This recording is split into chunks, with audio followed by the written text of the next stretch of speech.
쉬었다 갈게요. 와 뭐야 이게? 아 왜 호감작하고 있어? 아. 야 이렇게 자, 한다고? 이 방송 또 카메라 켜져 있다고 또 이렇게 야, 한다고? 야, 이거 뭐야 이거? 야. 아니 근데 의미는 말씀해 주셔야지 그래도. 형이 진짜 고생 너무 많았다고. 네. 제작진이 준비해 준 겁니다. 아, 감사합니다. 아. 최고한테 컸으면 그래 될 놈은 돼. 아니, 의미 있는 방송을 만드는데 고생한 김강희 기자. 저 차분하게 얘기하는 거. 아, 정말 고생 많았습니다. 이걸 한 땀 한 땀 조심스럽게 들고 오면서 네. 아 정말 고생 많았다. 아, 요거 10걸음 오는데 이렇게 네. 한다고? 우리가 또 두 달 동안 누구랑 할지 모르겠지만 기다리겠다. 아, 네. 컨티뉴.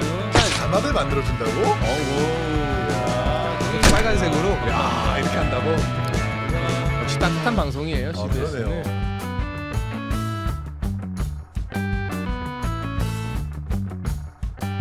이재명 대통령이 이제 공식적으로 정부가 출범을 하고 나서 뭐 나름대로 열심히 좀 발빠르게 뛰고 있습니다. 이재명 정부, 이재명 대통령의 국정 점수를 좀 얘기해 주시죠. 한 달도 안 됐는데? 뭐 여기까지 하면 중간 평가, 중간도 아니죠. 뭐 한 지금 2주 평가, 네, 2주 평가. 이광철고 먼저 점수를 좀 주실까요? 저는 뭐 지금까지 보면 한 99점 정도. 천점 만점이죠? 그 정도나 돼?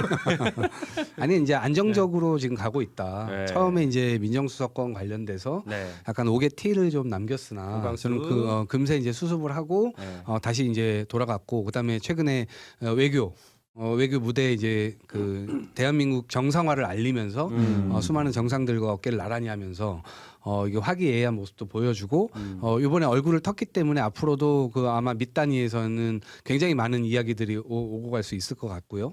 그다음에 지금 미국이나 지금 이스라엘 뭐 이것도 정세가 또 불안정하잖아요. 무서워요. 네, 이 미사일 측면이 날아다니고. 또 미국하고 네. 저희 통상 문제도 걸려 있고. 네. 근데 이제 지금 이제 앞으로 김민석 총리 이후에 임명이 된 이후에 여러 가지 이제 외교장관이나 이런 것이 쭉 이제 진행이 될 텐데 그렇게 이제 정상 기용을 다 갖추고 나면 저는 국정 자체도 이제 안정화로 들어가고 그런 거에 있어서의 협상이나 이런 것들도 빠르게 좀 제자리를 찾아갈 거다.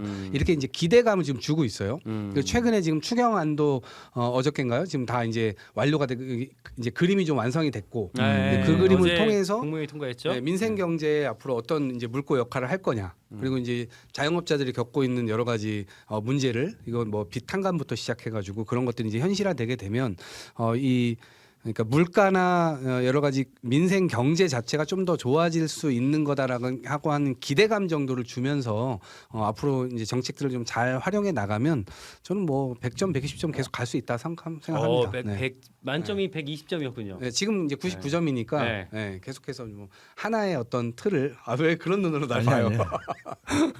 네, 뭐 저는 그렇습니다. 네. 동학이 형도 살아야지. 아니 뭐 이렇게 한다고 살겠습니까? 열심히 해야 됩니다. 네. 열심히 해보십시오. 이긴 최고는. 시작이 반이니까 네. 50점 드린다. 그리고 아직 평가는 좀 할 수 없죠. 한 달도 안 됐는데 어떻게 평가를 할 수 있겠어요. 그리고 우리가 이건 알아야 돼요. 그러니까 지난 정부가 정상적으로 임기를 끝낸 정부가 아니잖아요. 네. 마지막 국민들에게 인식되는 장면이라고 하는 것이 헌법재판소에서 탄핵되고 국회에 군대 끌고 들어간 그 장면을 아주 깊숙하게 기억하고 있을 거기 때문에 이재명 대통령이 청와대에서 구내식당 밥만 먹어도 잘한다고 평가를 받을 거예요 아마. 그런 대비되는 효과가 분명히 있을 거니까 지금으로서 평가는 불가능하지만 시작이 반이기에 시작은 잘했다는 생각이 들어서 50점을 드린다. 대신 좀 점수를 구분해서 보자면 인선은 빵점이다. 인사. 너 왜 빵점이나 돼요? 인사는 빵점이에요. 왜요? 첫 인사, 그러니까 다른 국정원장이나 다른 사람 다 빼고 네. 첫 인사에 가장 굵직한 사람들이 국무총리, 비서실장, 그렇죠. 대변인이었잖아요. 이 세 명의 공통점이 뭐예요? 전과자라는 거예요. 보세요. 대통령 전과 있죠. 네. 영부인 전과 예비자죠. 아들 전과 있죠. 예비자. 국무총리 지명자 전과자예요. 비서실장 전과자예요. 대변인 전과자예요. 이게 우리가 전과를 가지고 얘기하는 게 치사해 보일 수도 있겠지만 국격의 문제입니다.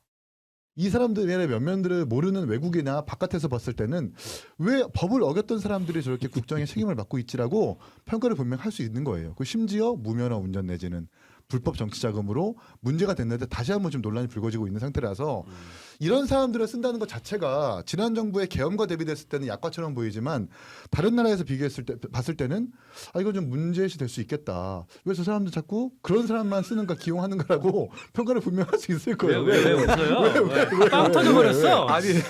아니 본인 스스로도 약간 억까한다는 느낌이 좀 들죠. 아니야. 절대 그렇지 않아.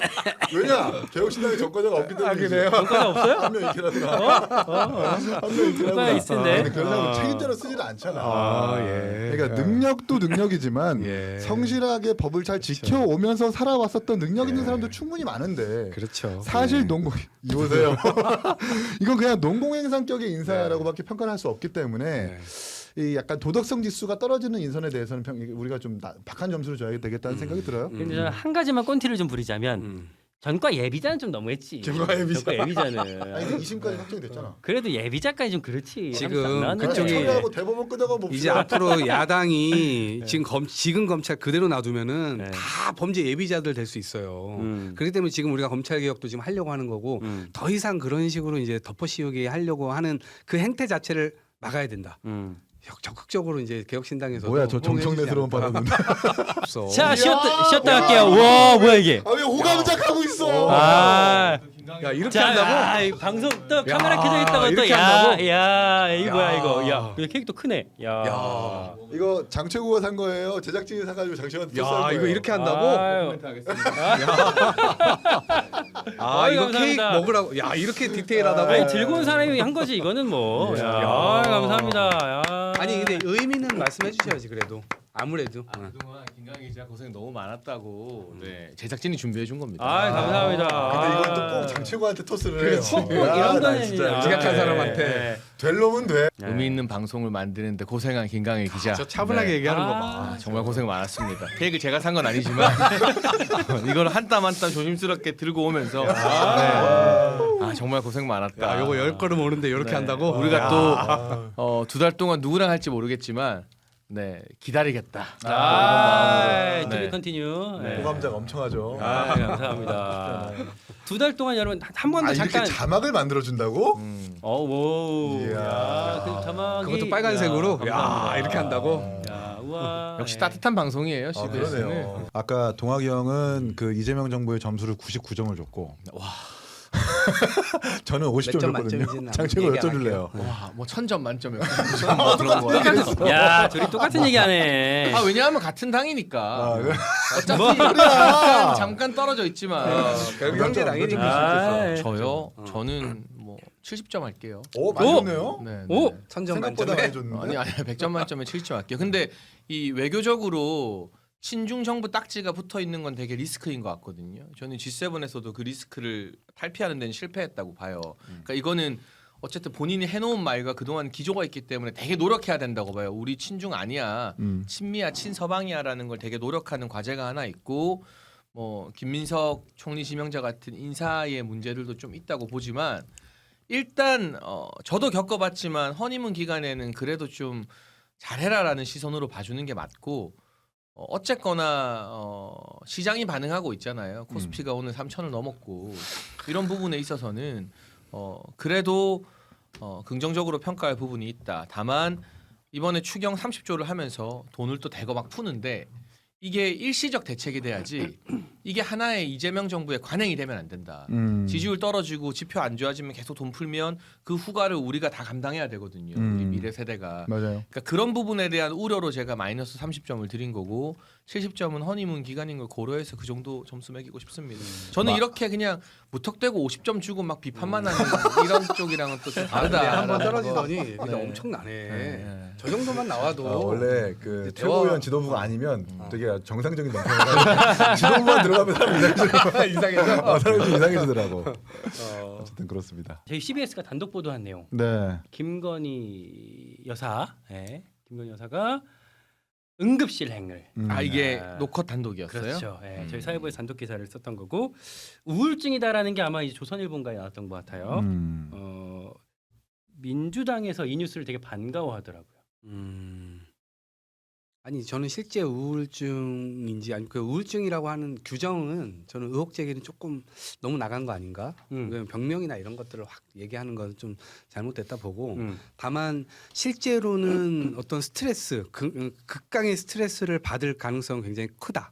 그리고 그거를 좀 활용해 가지고 오히려 이제 특검이나 어디 수사 조사 이런 것들을 좀 피하기 위한 술수 아니냐라고 하는 것은 그동안 보여줬던 모습에서 그냥 쉽게 유추해 볼 수 있는 것 같아요.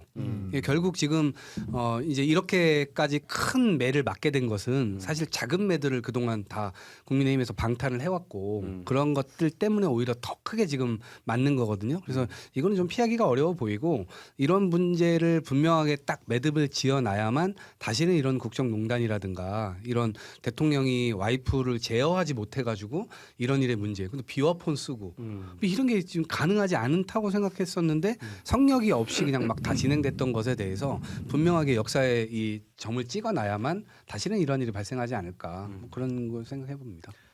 자, 두 분이 특별히 여기에 혹시 덧붙일 말씀이 없으시다면 저는 근데 뭐 요즘 언론에 질문도 많이 받고 이야기하지만 어쨌든 정해진 수사나 조사라면 협조해서 받아야죠.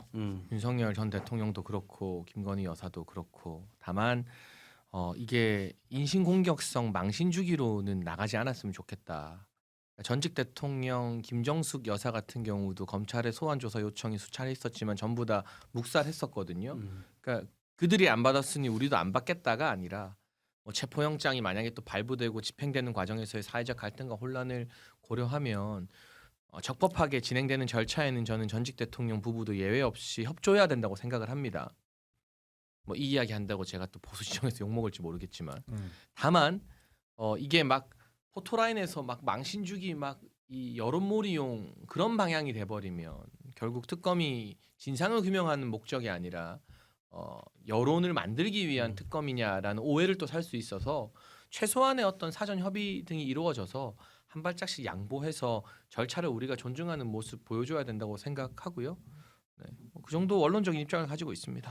사실 뭐 김건희 여사가 입원한 이유를 두고 많은 어떤 야권 성향의 지금은 이제 여권이 됐죠. 여권 성향의 평론가들이 특검을 회피하기 위한 어떤 수단 아니냐라고 하시는 분들이 계시더라고요. 근데 그렇게 볼 수도 있겠죠. 마침 타이밍이 공교로우니까. 그런데 그런 논평은 함부로 하면 안 된다고 생각을 해요. 왜냐하면 저도 김건희 여사에 대해서 여러 행보에 대해서 비판하고 지적을 하기도 했지만 지금 이 상황에 어떻게 사람 대 사람으로 봤을 때 스트레스가 보통이 아니긴 할 거거든요. 그러긴 그게 하겠죠. 우울증일지 모르지만 결국 외래 진료를 받고 입원했다는 건 아닙니까? 외래 진료를 받았다는 건 병명이 있다라는 것이기도 하기 때문에 이 지금 처참히 무너져가는 전 정권을 보면서 제가 만약에 김건희 여사라면 없던 병도 생길 것 같아요. 그런 점에서 봤을 때 한 어떤 인간의 뭔가 좀 병명을 가지고 정치적으로 이용하지 않았으면 좋겠다는 생각이 들고 저도 마찬가지로 좀 이거 하나는 좀 우려가 돼요. 지금 정부에서 발동하고 있는 여러 특검에 대해서 지난 정부의 어떤 김건희 여사라든지 이걸 가지고 뭔가 정략적으로 쓰면서 자신들의 어떤 지지율이 떨어질 때라거나 어떤 계기로 쓰려고 하는 듯한 모습들이 좀 보여요. 마치 문재인 정부 때 적폐청산 2처럼 이런 것들을 뭔가 지지율이 떨어지거나 뭔가 불리한 국면이 있었을 때 정치로 이용하려고 하는 이런 뭔가 좀 조짐들이 보이는데 이러지 말고 특검은 깔끔하게 특검대로 그냥 내비두고 국정은 국정대로 분리해서 좀 깨끗하게 국정 운영했으면 좋겠다는 생각이 듭니다. 근데 원래 그걸 하려고 특검으로 정리를 했던 것이고 특검도 이게 올해를 넘기지 않을 겁니다.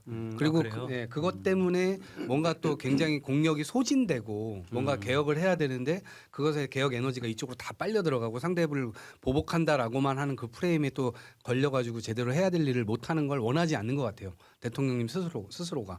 그렇기 때문에 저는 특검은 특검대로 빠르게 끝내고 그게 또 미진할 수도 있어요. 근데 저는 그냥 어쩔 수 없다고 봐요. 그게 계속해서 뭔가 계속 미우니까 이거 미진하니까 뭔가 더 이렇게 가다가 결국엔 또 전철을 밟을 거기 때문에 이건 딱 끊어내고 확실하게 이제 국정대로 운영하자. 광화문에 미진이라고 기가 막히게 그 낙지볶음이랑 맛있긴 하지. 메밀 잘하는 집이 있는데 의도하지 않았겠지만 자 특검 준비 기간 20일 정도 하죠. 그럼 7월 달부터 특검이 발동이 될 거예요. 그러면 170일, 160일 하잖아요. 5달, 6달 할 겁니다.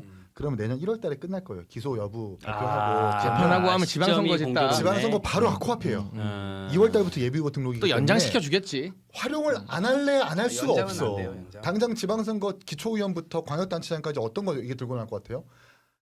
내란을 주도했었던 정당한테 기회를 주시겠습니까라고 분명히 들고 나올 거예요. 아 근데 그건 어쩔 수 대통령 없는 게 본인도 사용하지 않는다라고 얘기하지만 구조상 이걸 노렸을지 모르겠어요. 아, 구조상 왜냐면 쓸 수밖에 없습니다. 그러니까 빨리 이걸 특검을 통과시켰어야 되는데 계속 이거를 계속 방해하다 보니까 어쩔 수 없잖아요 이제는.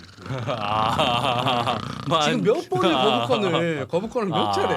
근데 그래서 제가 아까 제가 이거 요것만 혐의로 막을 걸 지금 지적하고 싶은 게 특검 자체는 절차적으로 갔으니까 저는 수사 협조하고 뭐 결과를 봐야 된다고 보는데 독소 조항, 그러니까 무한정 별건 수사가 가능하게 해놓았고요.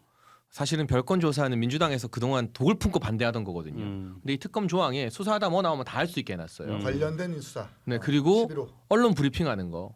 이거 만약에 브리핑했는데 나중에 무죄 나오면 누가 책임질 거예요? 민형사상 책임져야 될 수도 있는 건데 결국은 수사 결과로 말하겠다는 게 아니라 언론 브리핑으로 인민재판하겠다, 여론몰이 하겠다라는 거라서 이 두 가지 독소 조항은 두고 나중에 또 부담스러운 역풍으로 나올지도 모릅니다. 아니, 그것도 그것이죠. 그렇고 내란 네. 특검에서 MBN이 단독 보도했던데 군 검사 이게 사실 내란 혐의라고 하는 것이 군인들도 같이 껴있기 때문에 군 검사와 민간 검사가 함께 공존할 수 없다라는 맹점이 있어요.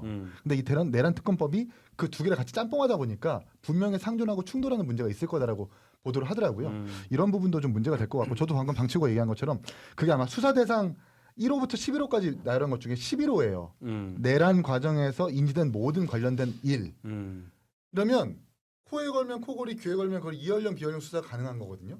이렇게 되면은 군인들뿐만 아니라 관련되어 있는 정치인들까지 수사할 수 있기 때문에 이게 전가의 보도로 쓸 수도 있겠다는 생각이 듭니다. 우려가 돼요.